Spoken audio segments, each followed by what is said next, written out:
This is Radio TV Phono Nut, and in a recent video I showed you how to service your Alliance phono drive mechanism, and in this video I'm going to show you how to do your work on your General Industries drive mechanism.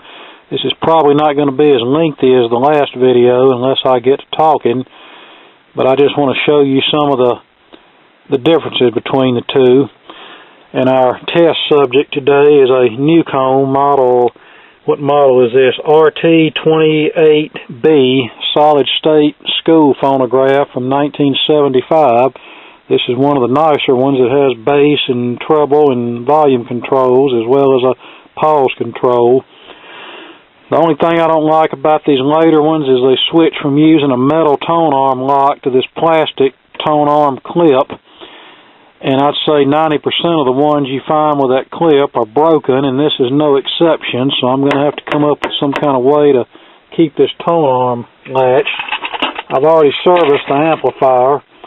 Here are all the capacitors I took out of it. Some of them read okay, and some of them had extremely high ESR, so I just went ahead and changed them. And it sounds a bit better now, but let me show you what it's doing. You hear that vibrating racket that it's making. You can see the turntable platter stuttering. Well, that's a common problem with both the Alliance and the General Industries drive mechanism. It's because the lubricant on the spindle bearing is turned to powder. And when we try to play a record, this is what happens.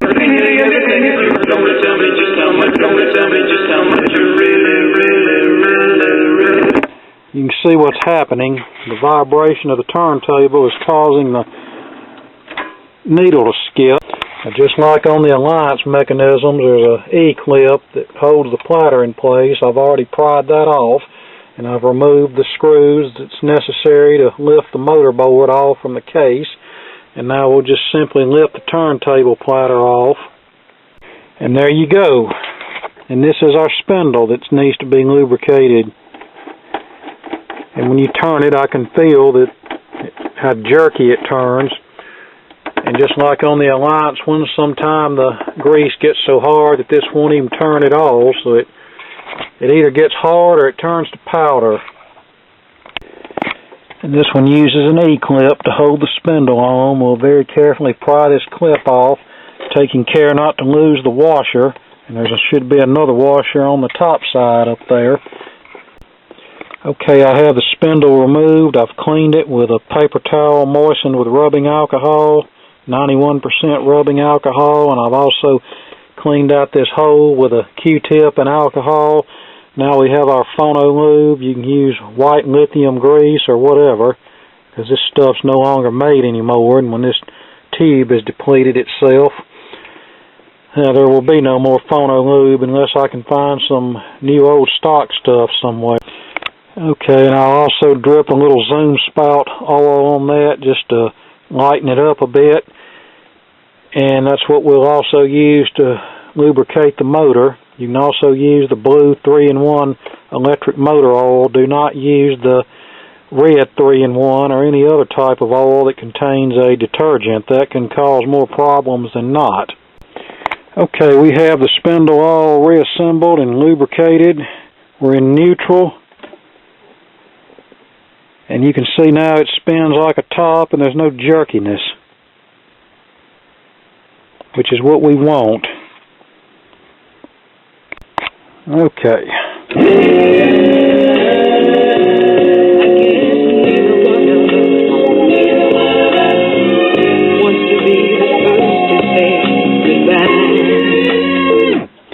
As you can tell, it's playing the record just fine now with no jerkiness and skipping.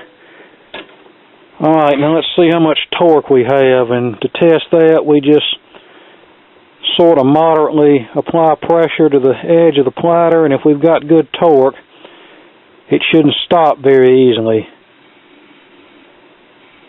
And we've actually got pretty good torque for something that's over 40 years old and has probably never been serviced. Now the mechanism may look a bit different than an Alliance, but the principle is basically the same. You turn your speed control knob to position the idler wheel to the correct portion of the motor shaft, which, as you can see, are different diameters for the different speeds, 78, 45, 33, and 16. And when we place it in the dot between 33 and 45, that's neutral. That pulls the idler wheel back to where it won't develop a divot. And the nice thing about this player, when you flip it to the off position, as you can see, it has an idler retract, so that's a handy feature. And when you place it in pause, it does two things. It retracts the idler wheel, and it applies this brake pad right here to instantly stop the turntable. Okay, the idler wheel turns. Well, but as you can tell by the noises it's making, it's lacking some lubricant too, but we'll address that later. Right now we need to remove the wheel, and that's done by prying off this clip, and there's some washers on top here. You want to take those off, and then there'll be some under the wheel, and you also want to remove those, paying attention to how many go on top and how many go on bottom, because their purpose is to orient the wheel on this shaft so the rubber makes correct contact with the portion of the motor shaft for whatever speed you have selected. Okay, clip removed and 3 washers on top. And you want to be careful because oftentimes washers will stick to the old grease that's present. You don't want to lose any of them. Well, 3 washers on top and 3 on the bottom. I guess they were an equal opportunity washer placer when they built this one. Alright, we'll just move the idler wheel to the side, and with it gone out of the way, you can get a better idea of how this works. I'll go ahead and put it in gear.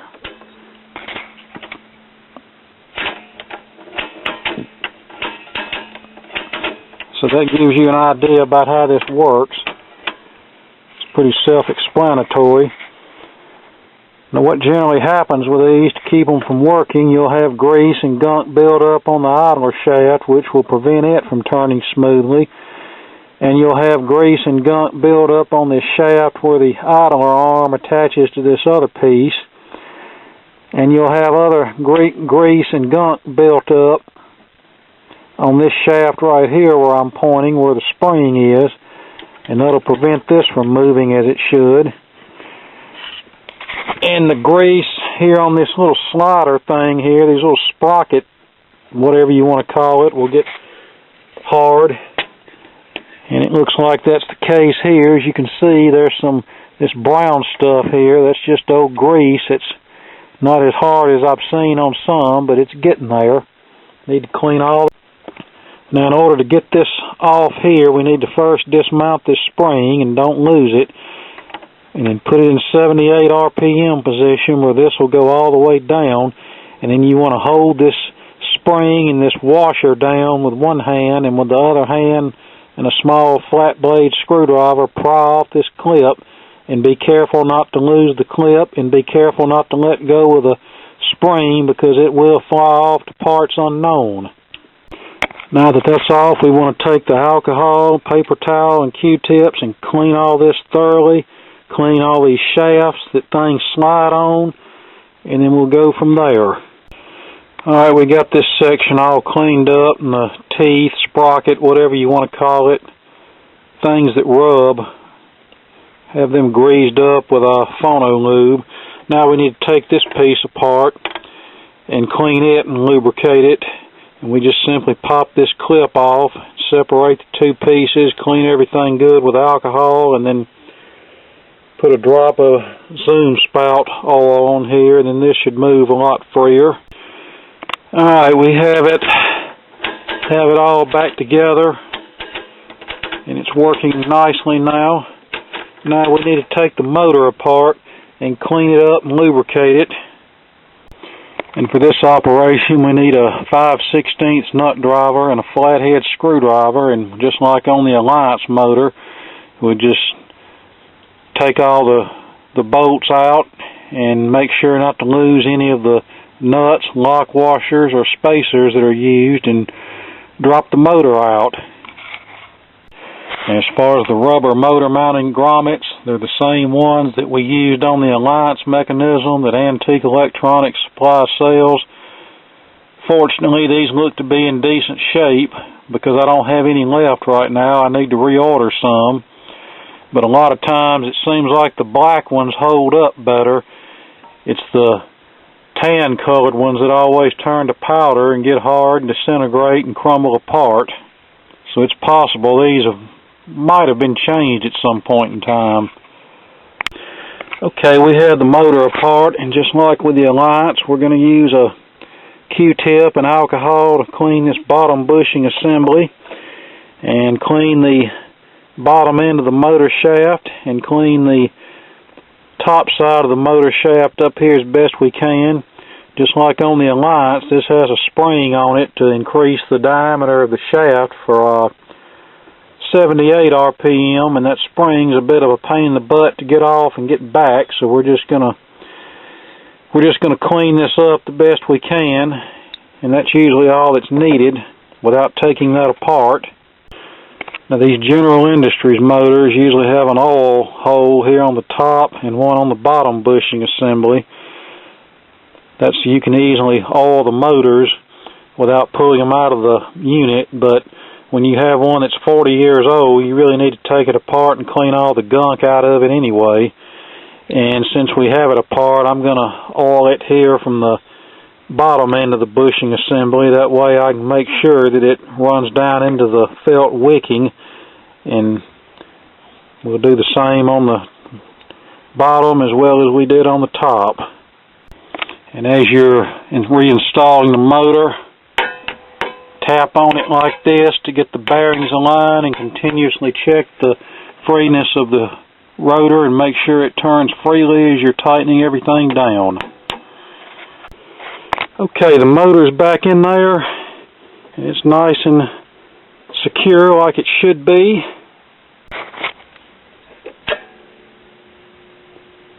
Good.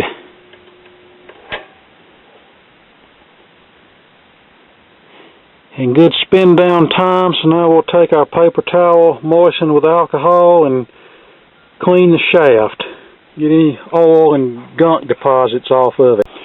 Okay, we have our washers back on our idler wheel shaft and a little bit of phono lube on that for lubrication. Now we need to clean up the grease, the old grease on the hub of this idler wheel, and clean out the center hole with a Q-tip and some alcohol. Then we'll give this wheel the rubber renew treatment and put it back on there, and then clean the inner rim of the turntable platter with a paper towel dipped in alcohol and let everything dry, put it all back together, and it should be good to go. Alright, this turns nice and smooth now. It doesn't rattle clinkulate. Now, if you have to have your wheel rebuilt on one of these General Industries mechanisms, there's two wheels. The older one is a 1490-01, and it uses a larger diameter shaft. The newer one that they started using in the late 60s is I believe a 1407-03. But you know, you can look on the VM website and get the numbers, but just be careful because there are two shaft sizes on these mechanisms, and you don't want to order the wrong wheel. Right, here we are on 45. Good torque. 78 runs nice and quiet.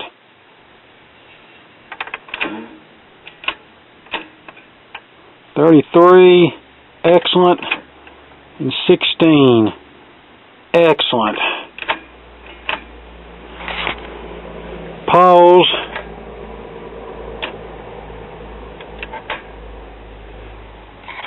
With you.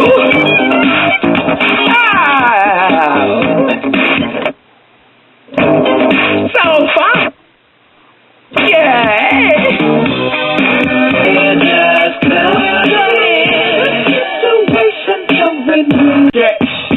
That'll get you open, might make your nose bleed if it's broken. So if you're not ready, homie, don't stand right. Nope. Give me one girl. See what it sounds like at various speeds.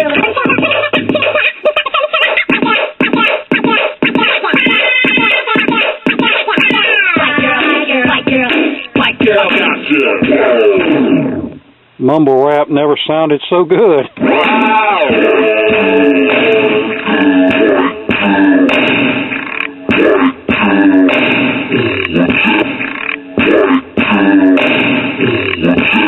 Right now, we're down in the dirt. It's tough to be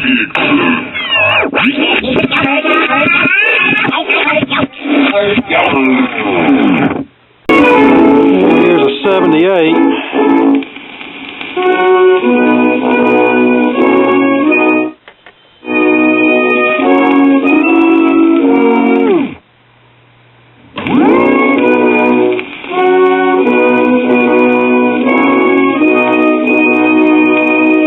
I think you'll have to admit, even that sounds better than the previous record. Falling, hit you